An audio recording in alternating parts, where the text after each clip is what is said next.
महाराष्ट्र की मुंबई के पास पुणे शहर आज तेजी से ग्रो होते हुए शहरों में से एक है। लेकिन एक समय था जब 14 महीनों तक यहाँ हवा में ठंड की जगह खौफ भर गया। दिन में भी अगर कोई ऑटो लेकर घर जाता तो ऑटो वाला पैसेंजर को और पैसेंजर ऑटो वालों को शक की निगाहों से देखता। इस दहशत के पीछे का कारण था लगातार 10 मर्डर हो जाना। ये 10 कत्ल एक ही तरीके से किए गए थे और वो तरीका था नायलॉन की रस्सी से गला घोटना। लोगों का पुलिस पर से भरोसा उठने लगा तो उस समय के कमिश्नर को सड़कों पर सीआरपीएफ उतारनी पड़ी। इस केस के साथ एक और इंटरेस्टिंग बात यह थी कि पहली बार एक साथ 4 क्रिमिनल्स को फांसी दे दी गई। आज की वीडियो में हम बात करेंगे पुणे शहर में दिल दहलाने वाले इस हत्याकांड के बारे में। तो बिना किसी तरीके शुरू करते हैं आज का वीडियो।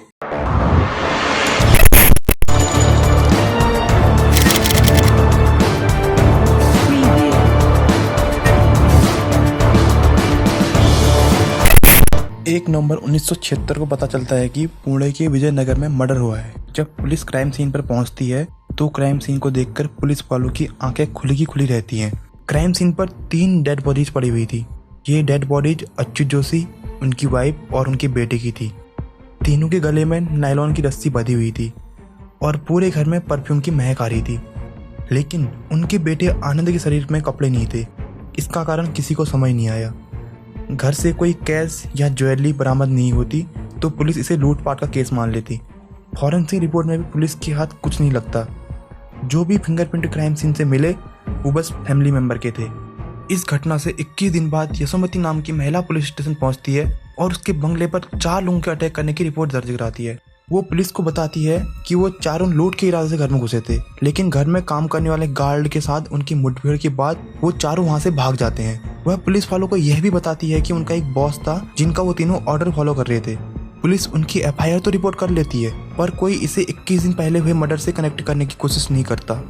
1 दिसंबर 1976 को पुलिस को पता चलता है कि स्मृति नाम के बंगले पर कोई मर्डर हुआ है।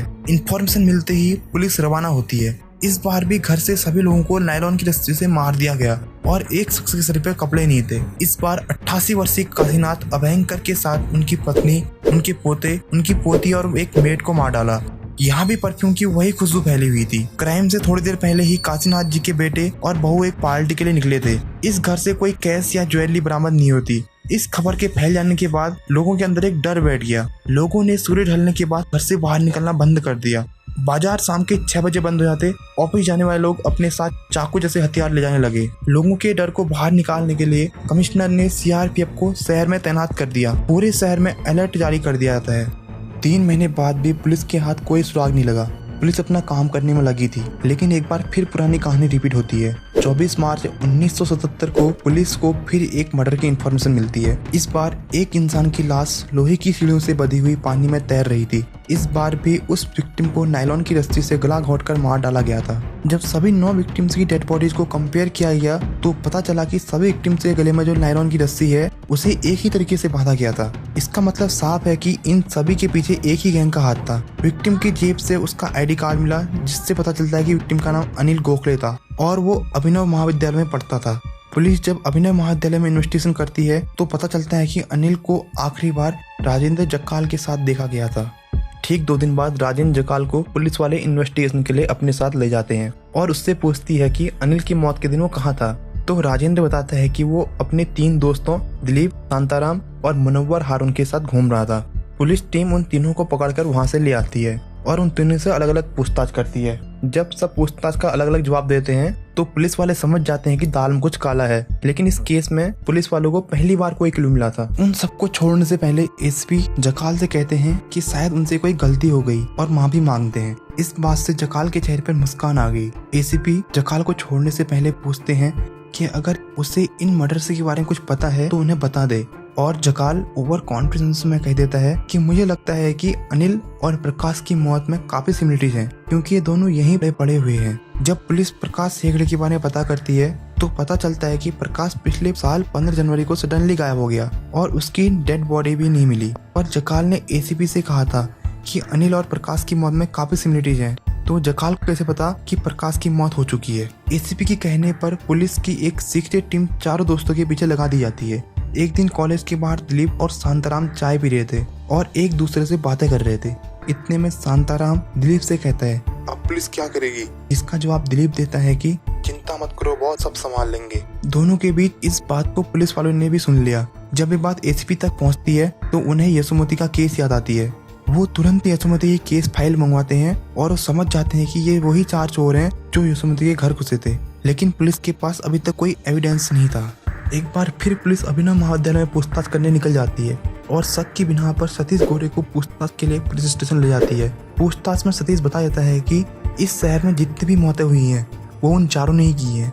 आगे की पूछताछ में सतीश ने बताया कि उसने उन चारों को कई बार अपने साथ कत्लों के बारे में बात करते हुए सुना है और वो चारों इस बात से बड़े खुश रहते हैं कि इनकी वजह से शहर में दहशत फैली हुई है।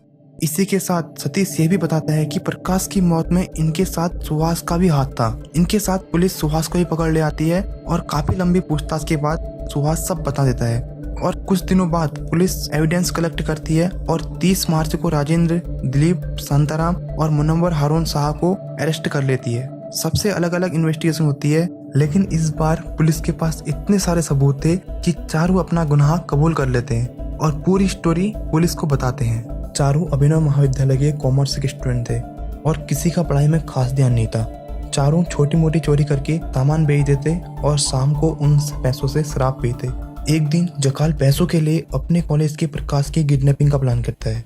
चारों सुहास की मदद से प्रकाश को अपने अड्डे तक ले जाते हैं और प्रकाश को मार पीट कर एक लेटर लिख पाते हैं। अगले दिन वो प्रकाश को एक पार्क में ले जाते हैं और शांताराम रस्सी से उसका गला घोंटकर मार देता है और प्रकाश की लाश को ड्रम में डालकर तालाब में डाल देते हैं। प्रकाश के मर्डर के बाद ये सब रॉबरी का प्लान बनाना शुरू करते हैं और सारे मर्डर करते हैं। 2 सवाल अब भी थे जो कि किसी के समझ में नहीं आए। पहला था कि क्यों इन चारों ने घर में से किसी एक पर्सन के कपड़े क्यों उतरवाए, और दूसरा था कि पूरे घर में परफ्यूम की स्मेल क्यों आ रही थी। इसके जवाब में इन्होंने बताया कि उन्होंने एक घर में एक पर्सन के कपड़े इसलिए उतारे जिससे वो चाह कर भी शर्म के मारे घर से बाहर न भाग पाए, और परफ्यूम के बारे में उन्होंने बताया कि ऐसा उन्होंने पुलिस के कुत्तों से बचने के लिए किया था। इन चारों की गिरफ्तारी के बाद लोगों ने चैन की सांस ली, लेकिन यहाँ से इन चारों ने एक नए खेल की शुरुआत करी जिसके खात्मे के लिए खुद पुणे के लोगों को सामने आना पड़ा। 4 महीनों तक अदालत में मुकदमा चलने के बाद अदालत पुलिस के ठोस एविडेंस की बिना पर इन चारों को 28 सितंबर 1978 को मौत की सजा सुनाई, लेकिन फिर भी ये लोग अलग अलग पैंतरों से पुलिस को घुमाने की कोशिश करने लगे। फांसी से बचने के लिए ये चारों हाई कोर्ट में अपील करते हैं, लेकिन वहाँ भी फैसला नहीं बदलता। वहाँ से क्रिमिनल सुप्रीम कोर्ट की तरफ रुख करते हैं। वहाँ भी लंबी सुनवाई चलने के बाद 17 नवंबर 1980 को सुप्रीम कोर्ट ने भी इन चारों को फांसी के आदेश पर मुहर लगा दी। ये चारों यही नहीं रुके, इसके बाद इन्होंने राष्ट्रपति के पास दया याचिका की अर्जी दी। वहाँ से भी इनकी याचिका खारिज कर दी गई। इसके बाद इन्होंने अदालत को गुमराह करना शुरू किया और सुप्रीम कोर्ट में रिव्यू पिटीशन डाल दी। पुणे के लोगों को ये बात बिल्कुल पसंद नहीं आई कि ऐसे लोग अभी भी जेल के अंदर अपना खेल खेल रहे हैं। इसलिए पुणे के 1000 से भी ज्यादा लामी लोगों ने सुप्रीम कोर्ट को लेटर लिखा जिससे इन अपराधियों को जल्द से जल्द फांसी दी जाए। लोगों की इस अपील का असर हुआ और सुप्रीम कोर्ट अपने फैसले में अमल रहा। इसके बाद चारों अपराधियों ने नया तरीका ढूंढ लिया। इन्होंने कोर्ट से कहा कि इन्हें फांसी न देकर इलेक्ट्रिक चेयर से मारा जाए जिससे इन्हें कम दर्द हो। इस बात पे कोर्ट ही परेशान हो गया। फांसी से मरने में अधिक दर्द होता है या इलेक्ट्रिक चेयर से, इसका फैसला वह कर सकता है जिसे दोनों का एक्सपीरियंस हो, और ऐसा हो नहीं सकता कि किसी को दोनों का एक्सपीरियंस हो। अपराधी अच्छी तरह से जानते थे कि अगर एक बार इस मुद्दे पर बात शुरू हो गई तो अगले 2-3 साल तक उन्हें कोई सजा नहीं होगी। अब पुणे के लोग भी इन अपराधियों का खेल अच्छे से समझने लगे। पुणे के लोगों ने देश के बड़े बड़े डॉक्टर से पता करना शुरू किया कि किस मौत में ज्यादा दर्द होता है। डॉक्टर्स ने बताया कि फांसी में कम दर्द होता है। पुणे के लोगों ने इस बात को सुप्रीम कोर्ट ने पेश किया और सुप्रीम कोर्ट ने उन अपराधियों की सारी अपील को रद्द कर दिया और 27 नवंबर 1983 को उन चारों को एक साथ फांसी दे दी गई। 2003 में आई एक फिल्म 5 में भी इस क्राइम को दर्शाया गया था। इस कहानी के कई पहलू हैं जिससे कहानी रियल स्टोरी कम, एक मूवी की स्टोरी ज्यादा लगती है, लेकिन ये कहानी पूरी सच है। आज की वीडियो के लिए इतना ही। अगर आपको वीडियो पसंद आई हो तो वीडियो को लाइक करें और अगर चैनल पर पहली बार आए तो चैनल को सब्सक्राइब कर दो। अगर इस तरह की दिल दहला देने वाली क्राइम स्टोरी सुनना चाहते हो तो हमें कमेंट सेक्शन में बताओ। मैं मिलता हूँ किसी और संडे किसी और थ्रिलिंग टॉपिक के साथ। तब तक के लिए बाय बाय।